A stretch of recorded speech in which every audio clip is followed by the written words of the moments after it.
Sunday afternoon in 1969 at Palisades Amusement Park on top of a Bergen County, New Jersey cliff. 200 feet below runs the Hudson River, and across it stands the northern end of the Manhattan skyline. Behind you, a wooden roller coaster called the Cyclone.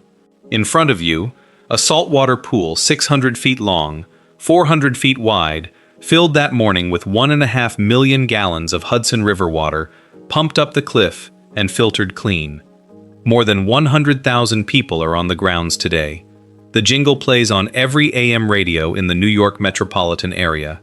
Palisades has the rides, Palisades has the fun. Come on over. The midway smells of French fries soaked in malt vinegar. A hot dog costs $0.25. Lemonade costs $0.25. At the music pavilion, a WAP's radio disc jockey named Cousin Brucey is introducing the next act.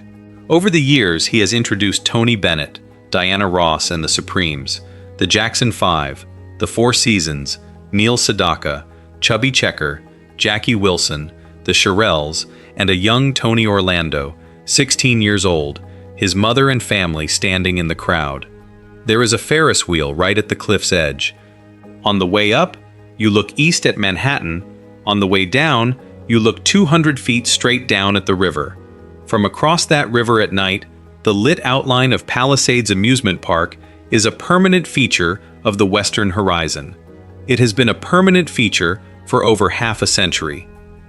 2 years from this afternoon, all of it will be gone.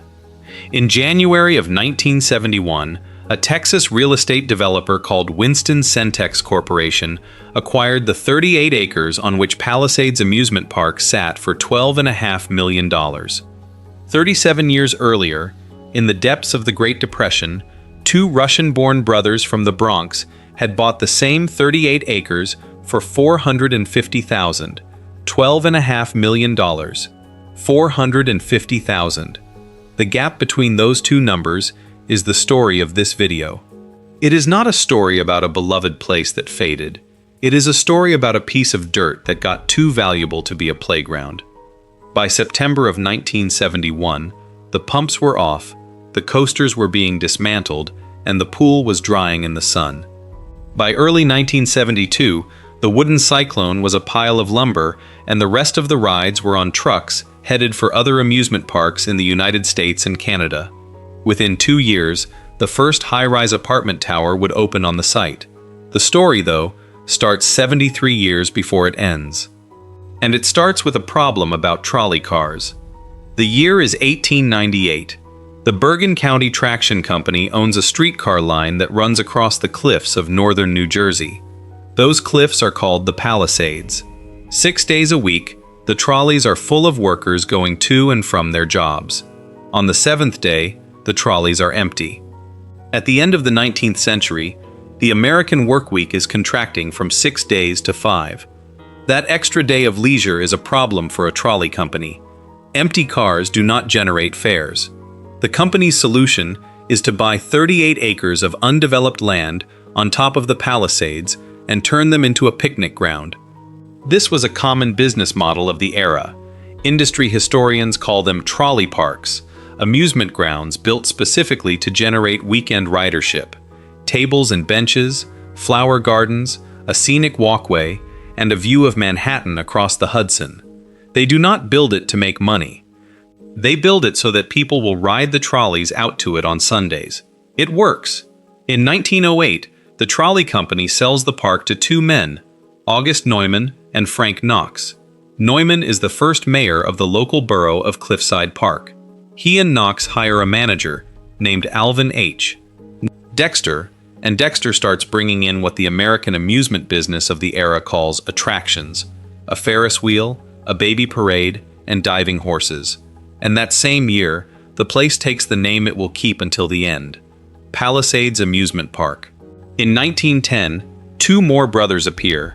Nicholas and Joseph Schenk were born in Rybinsk, Russia, in 1880 and 1878. Their family emigrated to New York in 1892 and settled in Harlem. Nicholas and Joseph grew up on the Lower East Side selling newspapers. By the early 1900s, they were operating concessions at an amusement park in Upper Manhattan called Fort George, and their success drew the attention of a theater chain owner named Marcus Loewe. In 1910, Marcus Loewe advanced the Schenck brothers the capital to buy Palisades Amusement Park. In isolation, that transaction is a small piece of New Jersey real estate history. In context, it is one of the founding events of the American motion picture industry. Because Marcus Loewe's theater chain would, over the next 15 years, expand and merge and consume other studios and become Loews Incorporated, and its film subsidiary would become Metro-Goldwyn-Mayer. When Marcus Loewe died suddenly in 1927, Nicholas Schenck became president of Loews and of MGM. He ran the studio from New York for roughly the next quarter century, working alongside production chief Irving Thalberg during MGM's rise to dominance. His brother Joseph moved to Hollywood and became chairman of United Artists, then president of 20th Century Fox. By 1927, the two brothers were reportedly worth about $20 million combined. While all of this was happening, they still owned an amusement park across the river from Manhattan. Under the Schencks, the park scaled up. On June 8, 1913, they opened the world's largest outdoor saltwater pool. 400 feet by 600 feet. 1.5 million gallons of water pumped up 200 feet from the Hudson River in the town of Edgewater at the base of the cliff. Behind the pool's waterfalls, huge pontoons rose and fell as they rotated, generating a 1-foot wave across the entire surface. The paddleboard wave machine had been invented for the pool by a man named William F. Mangles, a prolific amusement ride inventor who had earlier invented the mechanism that makes wooden carousel horses go up and down, and who would go on to design dozens of rides found in parks across the country. Every night at 11 o'clock, the pool was drained. 6 barrels of limes were used to clean the floor and walls. Then the pumps pulled another 1.5 million gallons of Hudson River saltwater back up the cliff, and the pool was refilled by morning. Keep that pool in mind. Its last day is a scene in this story. Before we leave the Schenck era, one more thing is worth pausing on. Sometime in the 1910s, the Schencks hired a young man from Fort Lee as a ticket taker. His name was Joseph Edgar Mannix. Everyone called him Eddie. He was Irish Catholic, born in Fort Lee in 1891. He was capable. He was cool under pressure. The Schencks promoted him to bookkeeper, then treasurer, then bouncer. The park had certain problems that required a bouncer. In 1925, when Nicholas Schenck went to Hollywood to run MGM, Eddie Mannix went with him. He became MGM's general manager and vice president. He became the studio's fixer, the man who kept Clark Gable's hit-and-run driving out of the newspapers, who cleaned up after Spencer Tracy, who kept a private ledger of every MGM film's cost and revenue from 1924 to 1962. When you watch the Coen brothers' film Hail, Caesar, the character Josh Brolin plays is loosely based on Eddie Mannix. The most feared man in old Hollywood started his career taking tickets on top of a New Jersey cliff. In 1934, in the depth of the Great Depression, the Schenck brothers sold the park. The buyers were another set of Russian-born brothers from New York, Jack Rosenthal, born 1892, and Irving Rosenthal, born 1895. Their widowed mother had emigrated with them to the Bronx in 1902. Irving paid his tuition at the New York University College of Dentistry by working as a trumpeter and a violinist. He graduated. He never practiced dentistry a day in his life. At the age of 10, in 1905, Irving Rosenthal had borrowed $50 to sell souvenir pails and shovels at Steeplechase Park on Coney Island, one of the great amusement parks of its era, a direct competitor to Luna Park next door. He netted $1,500. From that summer on, the Rosenthal brothers were in the amusement business. They bought a used merry-go-round and operated it at Savin Rock Park in West Haven, Connecticut. In 1927, they built the wooden roller coaster known as the Coney Island Cyclone at a cost of $146,000. That coaster is still running today, 99 years later, at Luna Park in Coney Island. In 1934, they bought Palisades Amusement Park from the Schencks for $450,000. Remember that number. For the next 37 years, the Rosenthal brothers ran Palisades. They kept admission cheap and parking free. They charged for each ride individually rather than at the gate. Irving Rosenthal, who never had children of his own, took a peculiar interest in the local kids who could not afford even the cheap admission. A hole in the fence behind the music stage let neighborhood children sneak into the park. The Rosenthal brothers knew about it. They left it there. Irving's stated view was that children who got in for free would spend what little money they had on rides inside. The Rosenthals were also brilliant marketers. They ran advertisements with clip-out coupons in the back pages of 1950s and 1960s comic books, having correctly identified the New York metropolitan area's population of 10-year-olds as the largest possible customer base for a summer afternoon at the park. They printed free admission offers on matchbooks. They ran billboards all over New York City through Irving's own advertising company. They also nearly lost the park twice. On July 2, 1935, 1 year into their ownership, a fire tore through the Midway, and 50 children were briefly marooned before being rescued. Nobody died. On the afternoon of Sunday, August 13, 1944, a second fire started. Eyewitnesses called it a scorching hot day. The fire started under a ride called the Virginia Reel, a whirling tub attraction whose storage areas held greasy cleaning rags. A spark from the ride is believed to have ignited them. Because most of the park was built of wood, the fire spread in every direction. 6 people died, 3 boys and 3 girls. 125 people were injured. Between 19 and 25,000 people fled the grounds. Firemen from 18 municipalities responded, and a Fort Lee fire engine burned while pumping water. The Rosenthals rebuilt over the winter. Building supplies were still rationed, since this was August of 1944, but they received expedited permits because Palisades Amusement Park had been officially classified as essential recreation for soldiers on leave. The rebuilt Skyrocket roller coaster was renamed in honor of the Rosenthals' Brooklyn coaster, the Cyclone. It opened for the 1945 season.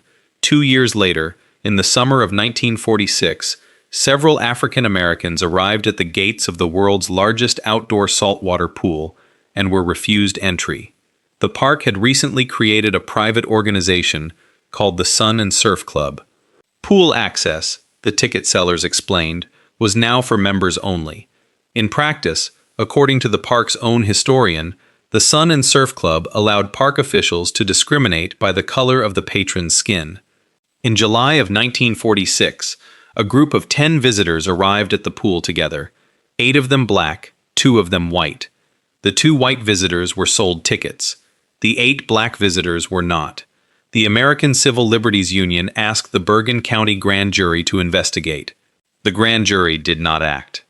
On July 13, 1947, a 22-year-old African-American woman named Melba Valle arrived at the pool with a ticket that a white friend had purchased for her at the window. She was told the ticket was invalid.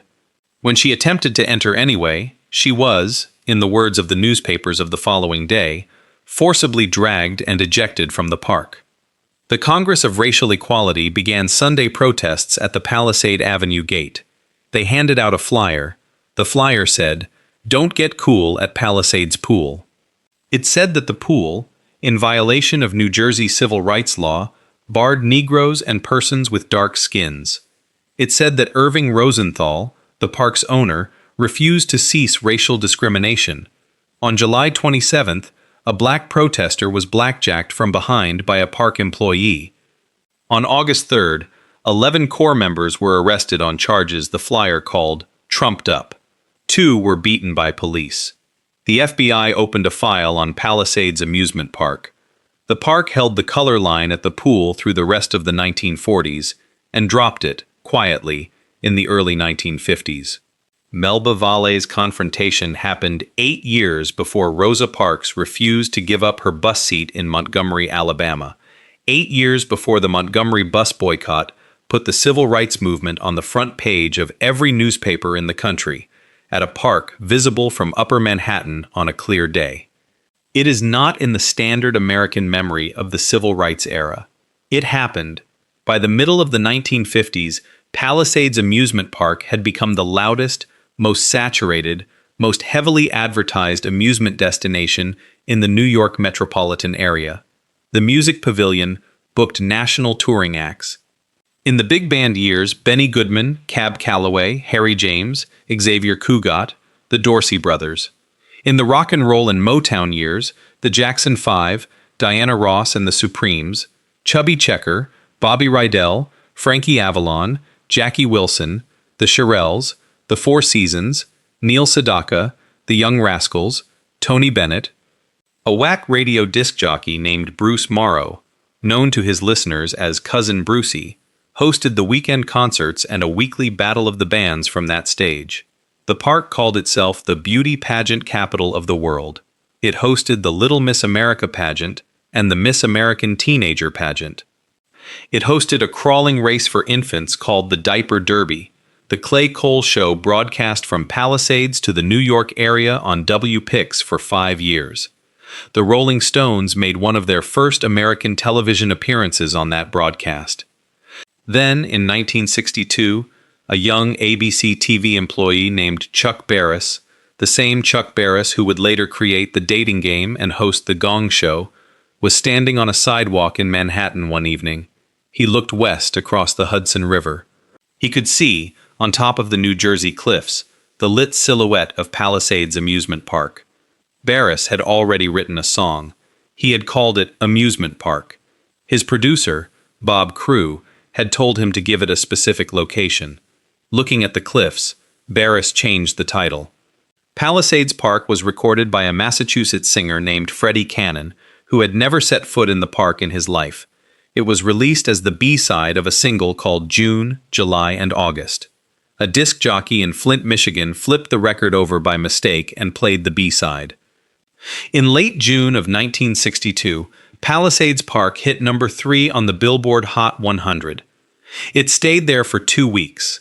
3 years later, in 1965, Irving Rosenthal's wife wrote the jingle that ran on New York television and radio for the next 6 summers. Her name was Gladys Shelley. She was a professional songwriter with more than 300 songs to her name, among the most prolific popular songwriters of her generation. Her lyrics rhymed Palisades Amusement Park with swings all day and after dark. Palisades has the rides. Palisades has the fun. Come on over. By 1969, the park was drawing 10 million visitors a year. On peak Sundays, more than 100,000 people were on the premises in a single day. Irving Rosenthal employed more than 1,600 workers. The overflow parking lot at the base of the cliff in Edgewater filled early on summer Sundays. Shuttle buses ran continuously up to the park. When the overflow lot filled, motorists were directed to park on local streets, anywhere between the George Washington Bridge to the north and the Lincoln Tunnel to the south, a stretch of several miles. By this point, the boroughs of Cliffside Park and Fort Lee had had enough. The residents were not opposed to Palisades Amusement Park in principle. They had grown up with it. Vince Gargiulo, who would become the park's official historian, walked 15 blocks from his Cliffside Park home to the gate as a boy. His father, sitting in a car that would not move on a Sunday afternoon in July, was in his son's memory the source of a new curse word education. The residents were opposed to the traffic. They were opposed to the noise, to the litter, to the changing racial demographics of the crowds that were now filling their residential streets. They asked their elected officials for relief. Meanwhile, a set of real estate developers had begun to notice something about the land under the amusement park that had been true since 1898, but had never had a market price attached to it. Those 38 acres, sitting on top of a 200-foot cliff directly across the river from the northern end of Manhattan, had one of the most valuable residential views in the greater New York area. The land was worth vastly more empty than full. In 1967, the two municipalities rezoned the park's site for high-rise residential use. That same year, Jack Rosenthal died of Parkinson's disease. Irving Rosenthal, then in his early 70s, became the park's sole owner. Neither brother had ever had children. There was no heir. For 4 more seasons, Irving Rosenthal refused to sell. He had, in the park's heyday, been in the habit of referring to Fort Lee as his town. Developers made offers. He turned them down. In January of 1971, the Texas developer Winston-Centex Corporation offered him $12.5 million, $450,000 in 1934, $12.5 million in 1971. 28 times what the Rosenthal brothers had paid for the same acreage 37 years earlier in Depression dollars. Irving Rosenthal took the offer. His only condition was that he be permitted to lease the park back from Winston-Centex for one final summer season. Palisades Amusement Park operated for the final time on Sunday, September 12, 1971. The last person to swim in the world's largest outdoor saltwater pool was a young man named Kurt Kellinger. His father, George Kellinger Sr., had spent his career as the park's pool manager. That evening, for the first summer night in 58 years, the pumps at the base of the cliff stayed off. The pool was not refilled.